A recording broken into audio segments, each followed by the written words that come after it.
اعوذ باللہ من الشیطان الرجیم بسم اللہ الرحمن الرحیم وبہ نستعین وہو خیر ناصر ومعین۔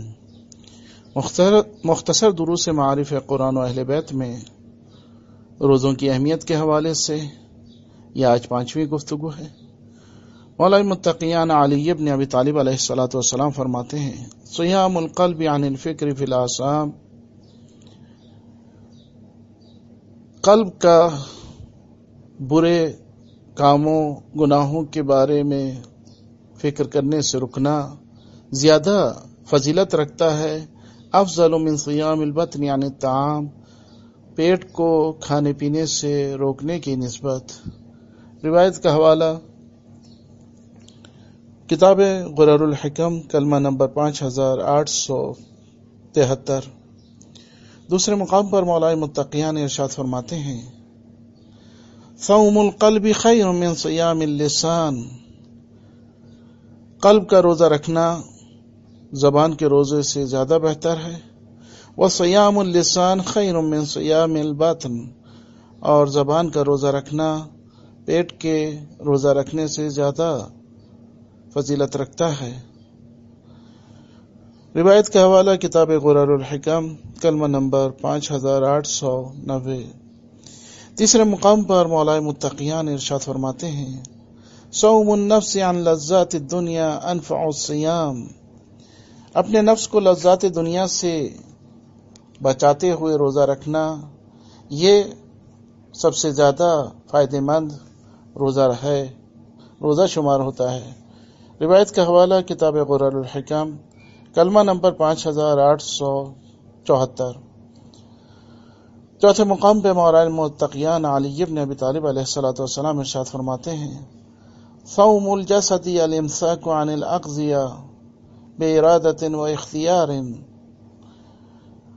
جسم کا روزہ رکھنا غذا سے اپنے آپ کو اپنے ارادے اور اختیار سے بچانا ہے، خوفا من العقاب، آخرت کے عذاب سے بچانا ہے، ورغبۃ فی الثواب والاجر، اور ثواب اخروی اور اجر کے رغبت رکھنا ہے، صوم النفس امساک الحواس، اور نفس کا روزہ رکھنا گویا اپنے حواس خمسہ کو بچانا ہے، عن سائر المعاصی، ہر طرح کے گناہ سے، وخلو القلب عن جمیع اسباب الشر، اور اپنے قلب کو تمام اسباب شر سے، شر والے کاموں سے بچانا ہے۔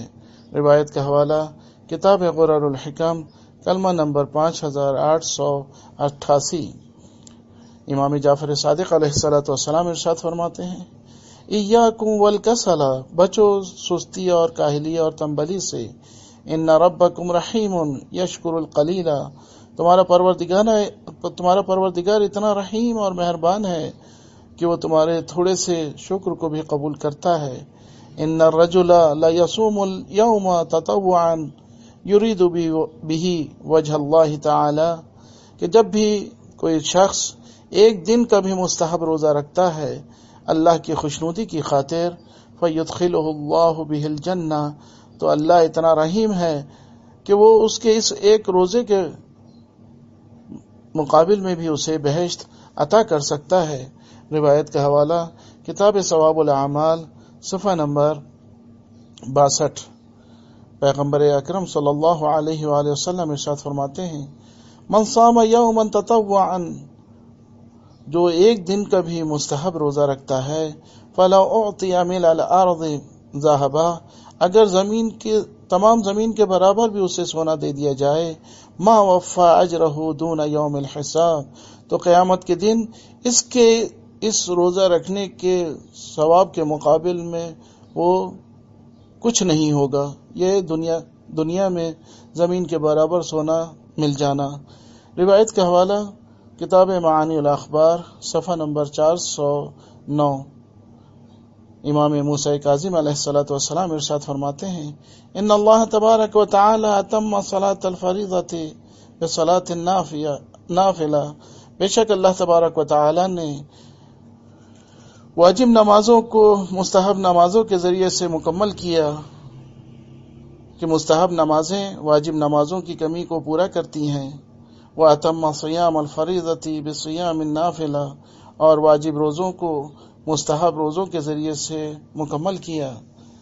روایت کا حوالہ کتاب علل الشرائع صفحہ نمبر 285۔ وآخر دعوانا ان الحمد للہ رب العالمین۔